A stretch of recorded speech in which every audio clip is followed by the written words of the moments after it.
Olá, eu sou Cláudio Dias Batista, esse é o Debate Jurídico. Para falar sobre o nosso assunto de hoje, a doutora Marcela Patekoski, também estamos recebendo aqui a doutora Milena Oliveira e o doutor Murilo Padilha Zanetti. Das ruas da cidade, falamos com Ellen Lopes. Olá, Cláudio! Vamos falar hoje sobre ações trabalhistas.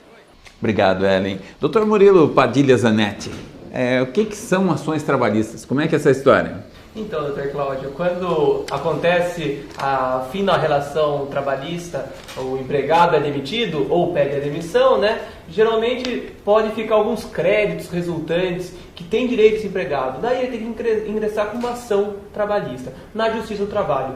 O legal de ver é que a Justiça do Trabalho, ela funciona. A Justiça do Trabalho, ela é muito eficiente. Ao contrário da Justiça Estadual, a Justiça do Trabalho faz com que os processos sejam solucionados. O ano passado, de 100 casos, 51 foram solucionados em um ano. Na Justiça Comum não é dessa maneira? Na Justiça Comum não. Na Justiça Comum, apenas 25 casos de 100 casos que entraram lá foram resolvidos em um ano. A pergunta é, será que as pessoas entendem que têm direitos? Ellen? As pessoas entendem que têm direitos trabalhistas, mas será que elas entram na justiça contra as empresas? Isso nunca aconteceu comigo, mas se acontecesse eu correria atrás sim, com certeza. Nunca aconteceu isso comigo, mas eu acho que assim, toda pessoa tem direito, a ir atrás, Direito trabalhista também, assim, existem empregos, serviços que a gente trabalha e não recebe. São alguns que não são reconhecidos tecnicamente, Mas, assim, são complicados e eu entro na justiça mesmo porque é um direito. Você trabalhar sem férias, viver sem 13º é complicado. Então, nada melhor do que a gente buscar o nosso direito. Quando eu pedi a conta, eu não recebi nada. E ainda fiquei, segundo o RH, falou que eu fiquei devendo para a empresa. Eu acho que isso não existe, Eu entrei com a ação no sindicato, mas o sindicato não fez nada. Ainda não, mas estou prestes a entrar na justiça por causa de um direito de ir no médico. Ser mandado embora por ter ido no médico. Já e estou até hoje. Não resolveu ainda. Teve um problema que eles não pagavam o FGTS. Mas aí eu fui, conversei com eles, expliquei o que estava acontecendo e eles acertaram. Então foi rápido, não precisou entrar em processo nenhum. Estima-se que a cada 10 pessoas que têm direitos trabalhistas, apenas 2 entram com ações na justiça. Ellen Lopes, Debate Jurídico. Com isso a gente fica pensando, será que as pessoas têm algum medo com relação a isso, doutor Murilo? Alguma coisa faz com que a pessoa fale, não vou entrar? Existe sim, doutor Cláudio. As pessoas têm um pouco de receio. Por quê? Eu entrei com uma ação na justiça, será que vão me contratar depois disso?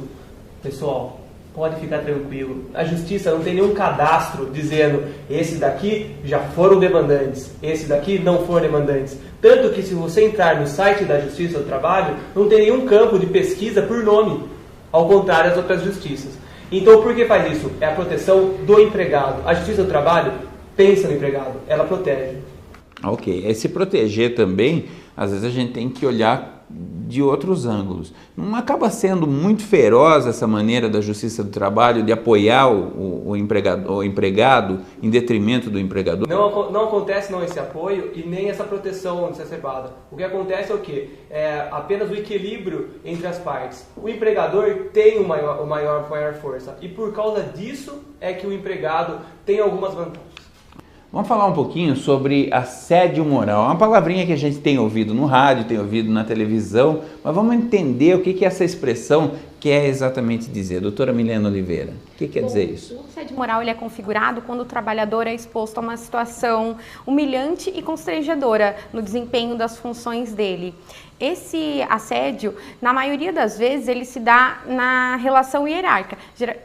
Geralmente o chefe superior na relação hierárquica comete o assédio moral no trabalhador, mas também pode ocorrer entre trabalhadores que estão na mesma escala, no mesmo nível hierárquico. Doutora Marcela, como é que se caracteriza? Como é que dá para dizer assim, não, isso aqui está dentro de um assédio moral? Então, é importante frisar que o assédio moral, ele não se caracteriza por um fato isolado. Ou seja, para que se configure realmente esse assédio, precisa ser uma atitude reiterada por parte do do superior hierárquico ou do funcionário que está coagindo o subordinado. Só para a gente entender, não é porque eu tenho uma explosão, grito com você hoje que ele está me assediando. Não, aquilo aconteceu um dia, não é uma atitude repetitiva. É isso. Agora, se for repetitivo, se for uma coisa reiterada, aí já pode configurar. Mas um segundo pressuposto é a intencionalidade. Para que se configure o assédio, o agressor precisa ter uma finalidade com aquele comportamento. Ou seja, por exemplo, eu vou tomar essa atitude com um determinado funcionário para que ele peça a conta do emprego, para prejudicar mesmo a pessoa que está sendo coagida. Então, Dr. Murilo tem uma questão que é parecida com isso, né, doutor? O que aconteceu? Aconteceu sim, aqui numa empresa aqui da região, aconteceu o quê? Quando o funcionário não batia a meta, o superior dele falava assim, agora você vai pagar 10 flexões de braço. E a pessoa tinha que descer no chão e fazer 10 flexões de braço na frente de todos os companheiros de trabalho. Isso é degradante, né? Não, o assédio moral configurado. A justiça configurou em todos os casos como assédio moral. Já foi julgado, inclusive, esse processo chegou no final. O que mais que ajuda a caracterizar o dano moral, doutora Marcela? Outra característica do assédio moral é a direcionalidade. Ou seja, precisa ser direcionado a uma determinada pessoa de um determinado grupo.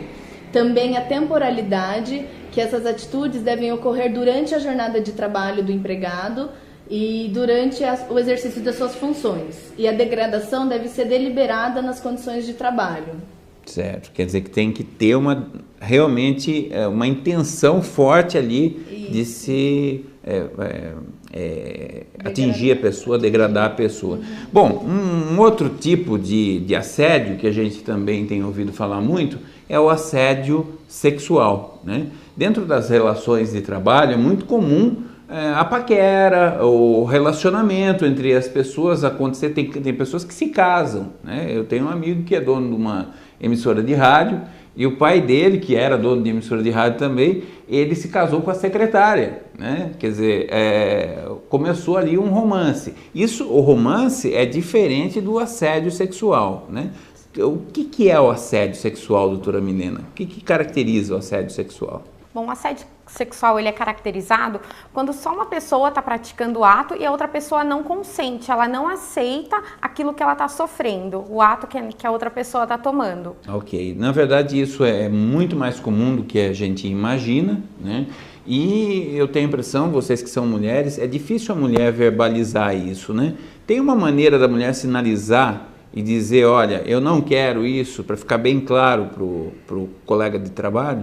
Ah, sim, tem N maneiras de negar, né, de rejeitar essa atitude do outro funcionário, sem que a pessoa se indisponha no ambiente de trabalho. Então, falar de uma maneira tranquila. Cabe a pessoa impor limite e manter esse distanciamento. Ok. E o que acontece, doutor Murilo, se a mulher vai lá, reclama para o chefe ou para a chefe e não é feito nada, a empresa não faz absolutamente nada? Então, daí o correto dela, a partir do momento que ela avisou o superior hierárquico dela, ela denunciar. Ela pode fazer essa denunciação no Ministério Público do Trabalho, pode fazer essa denunciação no Ministério do Trabalho e também entrar com uma reclamação trabalhista. Ela pode pedir o assédio sexual e virar indenização. Como o assédio moral, a indenização na Justiça do Trabalho tem vindo em patamares muito altos. Por quê? Para essa situação não mais acontecer. A Justiça do Trabalho faz com o quê? Faz com que a empresa olhe e fale assim, não pode, essa situação não deve acontecer. Bom, a grande questão ainda que nos sobra para a gente falar sobre a Justiça do Trabalho é o volume das indenizações. Doutor Murilo, voltar ao senhor, falar novamente com o senhor, qual que é o volume? Quanto que giram as indenizações na Justiça do Trabalho? Então, geralmente vai de 5 mil a 2 milhões. Nossa, que discrepância, né? Mas sim, acontece. Uma coisa é um assédio que aconteceu numa pequena loja. Outra coisa é um assédio que aconteceu numa grande multinacional. A Justiça do Trabalho, ela tem por base alguns requisitos para ter essa indenização. Primeiro, qual foi a extensão do dano? Esse dano foi um dano longo? Foi um grande dano? Sim. A reprovação da conduta entre os pares, essa conduta é reprovável? Outra coisa, a capacidade econômica de quem vai pagar. Ele tem uma grande capacidade econômica, então o que ela faz? Ela faz arder no bolso, para que essa situação não mais aconteça. Ok, então voltando aí nos pontos que o senhor falou, uma empresa, uma microempresa, uma empresinha de fundo de quintal, não pode pagar o mesmo que uma multinacional. Ela não teria nem condições de pagar 2 milhões. Mas se ela pagasse 10 mil, 15 mil, ela sofreria o dano, ela sofreria no bolso, ela perceberia que realmente a conduta dela foi errada, e isso de uma forma pedagógica ia fazer com que essa situação não mais acontecesse. Ok, quero agradecer a presença de todos vocês, mais uma vez aqui conosco, no debate jurídico. Nós, na semana que vem, nós temos um tema muito interessante, olha. Vamos falar sobre homologação de sentença estrangeira. Mas o que é isso, Dr. Cláudio? É uma ação que corre lá no STJ. Por exemplo, você divorciou lá no Japão. Tem muito brasileiro que vai para o Japão, aí arrumam uma briga lá, divorciam. Essa decisão da justiça japonesa não pode simplesmente ser aceita no cartório de registro aqui no Brasil. Ela precisa passar por uma homologação. O STJ dizendo, ó, tá tudo certo de acordo com a legislação brasileira e nós precisamos homologar. Nós vamos falar sobre isso no nosso próximo programa Debate Jurídico. Eu espero você na semana que vem. Um grande abraço e até lá!